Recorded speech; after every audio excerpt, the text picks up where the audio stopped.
Hello, this is your new QCopter, and just want to state up front that the purpose of this video is it's an instructional video. It's going to help people learn and become familiar with their new QCopter. It is not for the purpose of sales, but for the purpose of the benefit of customers that have purchased this product.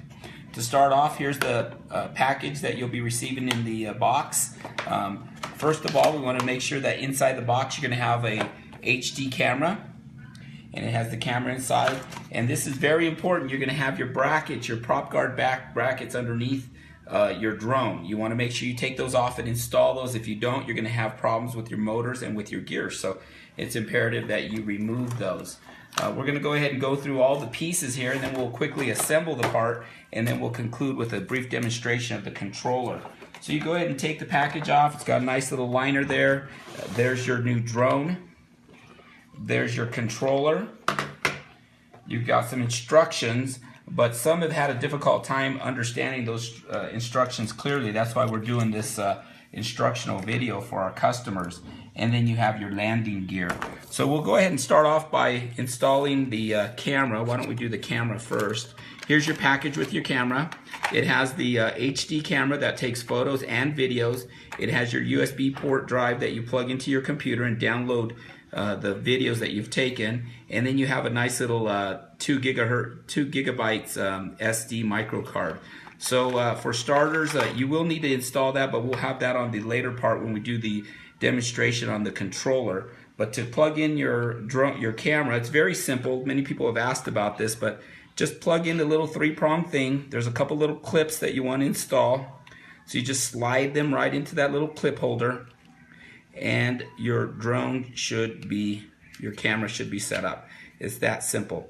The other thing that you want to make sure is that when you get your drone, you want to plug in your battery. This one here is already plugged in, but when you get it in the mail, it won't be plugged in. So all you gotta do is make sure that you plug in your battery. That is a powerful battery. It's a 3.7 volts, 1100 milliamps per hour. It's probably going to get you twice as much time as your average battery on the market. I think most are saying they're getting 15 minutes of flight time opposed to 6 to 8 minutes. So that's a superior battery. So you want to make sure you plug that in. And then you want to plug in your landing gear. Your landing gear will protect your cameras and also protect your drone. And then we'll show you how to turn on the drone later. But one thing that's vitally important is, one, not only you locate these brackets, these prop motor brackets underneath your liner, but also the prop guards, you install them. And then there's some screws inside this package and a screwdriver that you screw in just the center screw. And that's important because some people have, like all drones, they'll crash land, and the prop guard will fall off and it either gets broken or misplaced. If you put that screw in there, it will keep it from popping off the drone. Another thing is that we like to add is that these prop guards are very, very important that you add them, especially if you are a first-time or beginning flyer. They're almost essential, because even though this drone is a lot more hefty and sturdy build than many others, it's very... You still want to put your prop guards on to protect your investment here. So there's your prop guards. Go ahead and put your screws on the center piece. They're in this extra bag that you have here. In this bag, you're going to have 2 extra blades in case you ever break one. It's highly unlikely if you have your prop guards on. And then we have the battery charger there. I've got one that's already assembled here. Here's a spare battery. Here's the adapter, or for the charger. It's got a USB on one side and it plugs right in. You plug it into a little cube that you buy at your local electronics store, at King Soopers, Walmart, wherever the case may be. You plug it right in, and then you plug it into the wall. And just a brief demonstration here is when you plug that in, the light here will go red on the charger, and that tells you that it's charging. When the light goes off, that tells you that the battery's charged. And you don't want to overcharge a lithium battery. You'll damage the battery. So make sure when the light goes off, you go ahead and unplug it. Also, we've had some limited situations where from the manufacturer, this charger's just the opposite, where the light will not be on until it is fully charged, and then the light goes on. So most likely the light's going to go on to charge it. If it doesn't, it does the opposite. Then at least you're aware of that. And as soon as it's done charging, the light will either go off or on depending on which charger you got. So let's get back to the drone over here. We've got the controller and we have the instructions that we mentioned earlier. We're now going to segue into a demonstration on the controller and how to fly the quadcopter. Thank you for your time. Let's now take a look at a close video demonstration of how to use your controller on your QCopter. Alright, so first off, we have to turn it on. So it's underneath the aircraft. There's a little switch right by the camera. We flip it, it goes on. And first thing we'll do on here is that, see this light blinking green and red? The camera is missing the SD card, so we have to install it.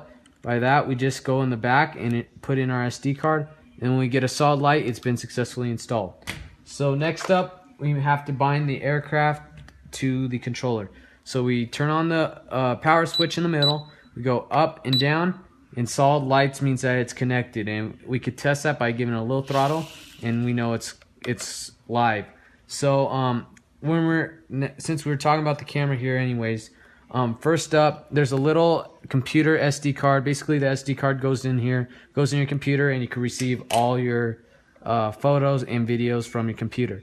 So, and how we use our camera real quick while we're at it is if there's a little switch left of the power switch, and when we push it upwards, it takes a photo, and when we push it downwards, starts a video, stops the video. So if we push it upwards, camera, push it down, starts the video, stops the video.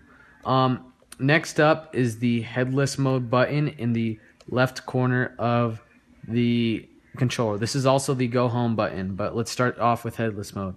So how we activate headless mode is the red side of the quadcopter is facing us, and we push it one time. Just push it one time real quick, and that when the lights are blinking, we are in headless mode.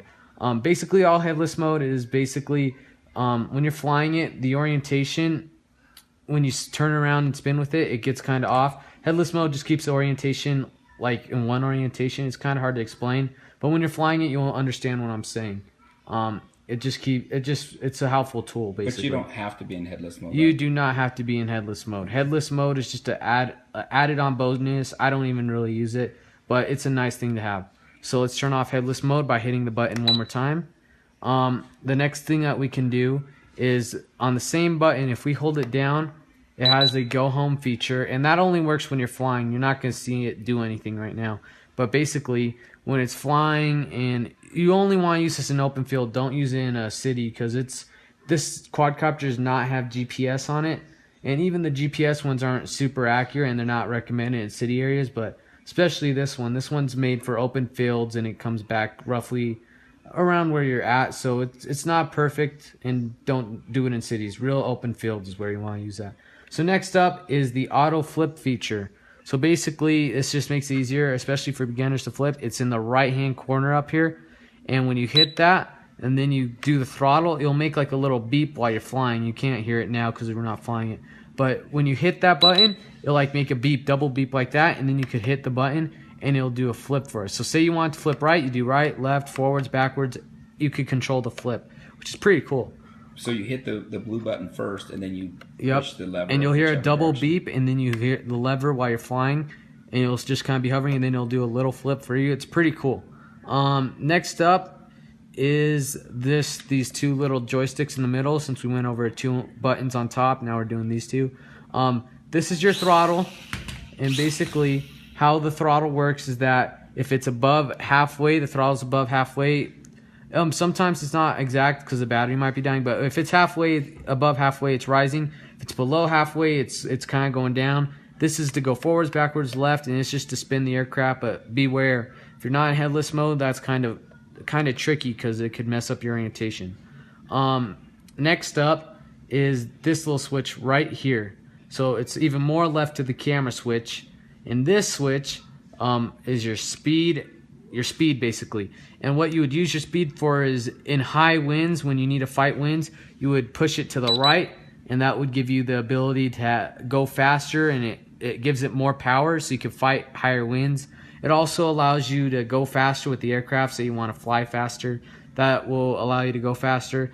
Indoors though, and for beginners, I recommend low mode, and I definitely do not recommend that beginners begin flying in windy conditions. You'll lose your aircraft for sure.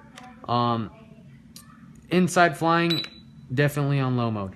But other than that, that's all that button does. It's just high speeds, low speeds. That's what we recommend. This is the next switch. So if we go right to the power switch right here, this button and this button are one and the same. They're both trims. So basically, say there's two things there. Okay, so say your hovercraft is not floating steadily. Say it's drifting a little bit this way when you're just giving it the command just to hover. What we recommend first off is putting the quadcopter on a level surface, and we get our joystick and the other joystick, and we put one in the corner and the other corner down to the bottom right, and that resets the gyros, as if you could see. And basically all that does is, say the gyros inside your stabilized aircraft, say they're a little off and they're like that, it resets them or recalibrates them, so when it's on a level surface, it smoothens out the flight of your aircraft. So are you saying that, real quickly, the two ways to adjust your drone if it's not hovering stable is the trim, and if that doesn't work, then you can default those two levers on the bottom right hand corner to set the gyros, which this is a 6-axis gyro drone. It'll reset those, recalibrate them so it's stable as long as the drone's on a level surface. Is that what you're saying? Yeah, but first off, I recommend doing the gyros first to test it for issues in hovering, and then second is the trim. So that's what we're going to do now. So say that we reset the gyros and it's still drifting backwards, okay? Or left or right or forwards. Doesn't matter. Say it's like still going forwards, backwards, left, right. Basically, say the aircraft is drifting backwards. What we want to do on our controller is that we want to push the trim, because this is like forwards, backwards, right, left, or right on the trim. We want to trim it forwards because it's drifting backwards, and it evens it out so that it hovers nice and steady. Because if it's drifting this way, it basically gives the motors more power. So that's how you trim it. Okay. Same with left, right, any other way. That sounds great. And you also mentioned if the battery is going low, the drone will do what? It'll start blinking? Yeah, the lights will start blinking. In headless mode, it's kind of hard to tell, but you could definitely tell it'll lose a lot of power. And if it doesn't have a lot of power to get off the ground, it's definitely dying. Do not use your battery. You will ruin your battery if you fly it while it's dead or dying. Well, that's awesome, Brandon. Appreciate your time. We want to make sure that everybody realizes this is an instructional video. It'll be posted on our Amazon listing. And if you find it helpful, be sure and hit the helpful tab so that others can find it to be helpful also. Thank you.